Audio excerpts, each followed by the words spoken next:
This is TWiT. This past week also was the week that Bluesky became public. You had to have an invite up to now. I'm still stuck with 6 invites if anybody wants one, but you don't need it. You don't need it anymore. Bluesky was Jack Dorsey's idea. I think, some of it came from when Jack was CEO of Twitter and realized that he was under pressure from, politicians, from the government, from hate groups, and just decided, it'd be so much better if it weren't one company and one person running that company, but if it were somehow distributed so that no one person would be responsible for it. He funded, I think with $15 million, the Bluesky initiative to come up with a protocol. Unfortunately, there was already a protocol called ActivityPub that did much the same thing, but he wanted a new one, so there's a new one. And Bluesky has been around for more than a year, but is now officially public. Do any of you use Bluesky and like it? I know you're a big Twitter user, actually, still, Shoshana. Yeah, I'm on there a lot. I always like Jack's idea because I do like the idea. I'm the level of dork where I'm not sure how to make protocols like that, but I think it's a cool thing that he was doing it. Yeah, but I agree. My concern was just always, I think he wanted to make normies feel safer online, which is a good goal. But you don't do that through, oh, hey, guys, here's a protocol. Like, download and feel better. And thank God. No. It's safe. We're safe now. There's a protocol. They did create Bluesky. In fact, it's only now that even the idea of federation has started to be broached. But so you don't spend any time on it, Shoshana? I need to get back on it more. I was on it for a bit, and I really liked it. And there were actually some elected officials. Yeah, same thing. Yeah. I think we all do the same thing, right? Oh, that's cool. Yeah, and different people interacting too. Like there were electeds I couldn't reach on Twitter, but when I Bluesky'd them, they would respond, and I'm like, oh, that's cool. Like that's worthwhile. I need to do it. That's a terrible proposition, though, to say that, well, I've got a post. In fact, Jeff Jarvis on This Week in Google does this. He'll make a post on Twitter and then copy it to Bluesky, to Threads, to whatever else weird stuff he's on. That doesn't seem like a good solution either. Abrar, do you use either Bluesky or Twitter? I think use is a strong word for Bluesky. I do. So Twitter for me, honestly, I've started to pick up on it a little bit more lately just because my entire For You page is memes and that's all I go online. It's good for memes. It is good for memes. Yep. And so Threads doesn't really have the memes that speak to me. And Threads is very all people do is talk about Twitter/X. And I'm like, okay, this is not why I came here. That's really sad. So it gets kind of annoying after a while. I think I haven't logged into Bluesky in probably 6 months. I do have it. It was the thing that a lot of us flocked to when Twitter went to hell. But yeah, I've started to I do feel like Twitter still has the people, right, that will follow and the engagement, which still isn't great compared to what it used to be, but it's better than Threads or Bluesky. I see so many people complaining that they're seeing horrific videos and stuff on the For You tab, and I don't see any of that yet. Some people clearly do, right? Yeah, I've heard that a lot actually. But you haven't seen it either? I haven't, but I do hear that from friends and family because there are a lot of horrific things going on in the world. But mine is literally just the stupidest tweets, just the most useless but hilarious garbage. It's great. It must be tied to what your account has posted in the past and who you follow. Maybe. Yes, and maybe it's newer accounts that are seeing the horrific stuff.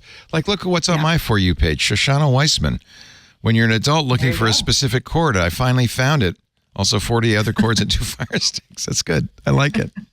Nice. The chord I was looking for was for this. It was the Ethernet to do the Mac show chord. Yay. It was under my thing, but I was going to feel so bad if I'm like, hey guys, I know I told you it was fine, but I don't have the right chord. I feel so guilty. I do have 2 fire sticks though, if you need it. Well, you did find it, right? Good. How about you? Who am I missing? Me. Yeah, Amanda, you have to do this for your business. So you write about social media. You probably are on all of them, right? Yeah, I've been on Bluesky a good deal in the last 2 weeks. I've been writing about Bluesky constantly because I don't know, a lot of interesting stuff is happening on there in my opinion. I think I'm really interested in like the cultural differences between Blue Sky and Mastodon, because I think that a lot of the things that some people don't like about Mastodon, Blue Sky solves. But I also think that neither platform really has like enough adoption to break through to the mainstream yet. But I don't know. I would love to see like a future for decentralized social media. I think there are risks in terms of, I'm particularly worried about content moderation on decentralized social media, in the sense of like someone can start a Nazi server and you can't really take it down if it's a decentralized platform. But then I think centralized platforms have lost our trust 1,000 times over. But I don't know. I've been enjoying Blue Sky. I think it's nerdy, but in a different way than Mastodon is nerdy. It's funny how these each get their own personality. I run, TWiT has its own Mastodon instance, twit.social, which I am the sole moderator of. So I understand what you're talking about, moderation. But on the other hand, as an individual, I can make this be exactly how I want it to be. And I know what our audience is. I know who's on our Mastodon. So I kind of make sure that that's exactly what they would want. But it has a very nerdy, even, just generally has a very nerdy kind of appeal. Blue Sky, I'm trying to figure out. It seems much lighter and happier, but not quite as light and happy as Threads, which seems the silliest of them all. Is that what you see? I don't. Yeah, I mean, I feel like caveat that, like, obviously there are multiple communities that exist on all these platforms, and it's not a monolith, but Threads is very like brand driven. It feels like to me, like it feels very uncool, like they're trying to be cool. It's like making Mean Girls jokes where it's like, it's not 2004. The movie came out in 2004. I know there's a new one, but these jokes have all been made. That's a weird way to say it, but I don't know. You know what that means to me? What I get from that is that people are trying too hard to be funny. They feel like, well, if I'm on Threads, I got to make it. It's got to be light and funny, right? Is that maybe? I think I'm also skeptical of Threads saying that they're not going to promote political content, which, I mean, on one hand, I think there's a way that promoting political content could promote misinformation, but also, like, I think people need to be able to talk about politics freely and openly. Yeah. Well, that's part of what these. At least Twitter was certainly a big political site. And that's why you're there sometimes, Shoshana, right? And it is part of the conversation. It feels artificial to say, well, you could talk about anything but religion, sex, and politics. Don't talk about that. Well, what are you going to talk about? And it's almost like saying, well, we don't want to moderate. So incidentally, I don't know if this is true, but I saw some claim that climate change is also considered political. And so no conversation about climate change is allowed on Threads. I don't know if that's true or not, but that's an example of why that kind of blanket decision is problematic, right? Political, like, when you say something's political, it's like, then, okay, everything's political, because at a certain level, it kind of is that way. And I feel like that's something that's often lost in these debates. Even from like an ads perspective, like when I'm doing Google ads, I just had some stuff flagged for our street as gambling. I can promise you, we don't like do gambling stuff. Like we don't have gambling at our think tank, but like at a certain level, everything's political, and then the filters become hypersensitive. And if you limit conversation like that, you end up limiting it really, really broadly. And you also eliminate a lot of the good jokes. You end up getting mean girl jokes. I found it fascinating how, I think because Mastodon has been around for like 5 years longer, there's this very established culture of how you interact, how individual servers interact, like when do you use a content warning, things like that. And I think Mastodon also has a culture of the people that are on it, like they know what a decentralized social media they get what they're means. doing. Yeah. They're very tech savvy, which is good. But I think Blue Sky, like the CEO, Jay Graber, has been saying that she wants for Blue Sky to be somewhere where if you're into the background tech stuff, cool, but you can also just make an account and like post how you would post on any other social network, and you don't need to do any like complicated tech things. And I think that's a really smart move, because I think that most people that are using social media aren't thinking about the underlying protocol. But then what I also find only really nerdy people even know that there is such a thing as a protocol, right? Yeah. And something I also wrote about this week was there is a developer who's a third-party developer who's trying to make a bridge between Mastodon and Blue Sky. Yeah. And there was a lot of like, this is like super, super niche internet drama, but I thought it was super interesting because it's like, it represents a more ideological debate in social media where, so the Mastodon people were upset that this developer was trying to bridge Blue Sky and Mastodon because a lot of people on Mastodon are there because they were treated so horribly on Twitter and other platforms.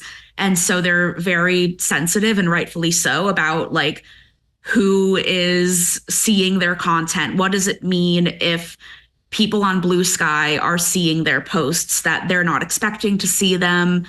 So then this issue of consent came up in terms of like, when you're bridging these two networks, even though you can do that because it's open source, like people were mad because the bridge was supposed to be opt-out only. But then they want people to be able to opt in. Remember how angry so many Mastodon admins when Threads said, well, we're going to federate. We're ActivityPub. And I was really shocked. I mean, as an admin, I thought that's great, because then a news organization that doesn't even know what Mastodon is, but is on Threads, I could follow it on Mastodon, and that adds to the value of Mastodon. I didn't really understand the objections of that. In fact, if I were Threads, I'd be much more worried about Mastodon intruding on Threads than I am as a Mastodon admin. But so many admins didn't like that. I'm sure they don't like a bridge to Blue Sky. They just want to there's a certain number of people in any social network that just say, we only want our kind. In fact, I remember, was it 93 when AOL opened up to the use groups in the internet? And it was they call it the endless summer, because all these real people joined from AOL, joined the internet, and all the internet old timers are going, oh, it's going to ruin the internet. Real people, run away. I think that happens every time, right? You want to kind of keep your, but in a way, that's what's so great about a centralized place like Twitter is everybody's there. I think we really lost something, frankly, with the demise of Twitter. There is a reason why centralized is better, right? There's a town square. Yeah, I agree. I think, I haven't seen anything that replicates the experience of something breaking and then you go to Twitter to find out about it, right? Right. And that's where you would find all the articles, all the people weighing in. And now you have this very fragmented experience where you'll go on Threads, you won't really see anything that timely. And then, you can go to the other platforms, but not everybody's on them. And then, you go to Twitter, you could kind of dig and find it, but it's not really at the top. So we really did kind of lose something critical there. It's sad. I don't think there's any, I don't know. Is there any hope, Shoshana, of getting Twitter back?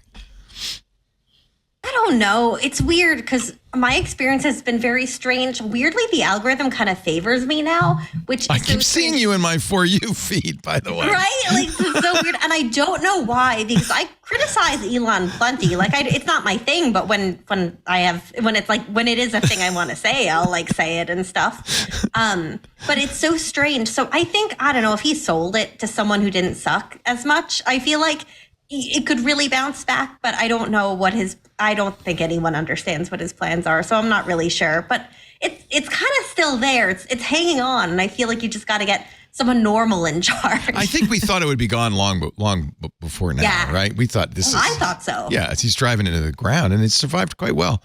Remember, we thought that technically he fired everybody who knew how to run the place, and there's no way this can continue. It's fine.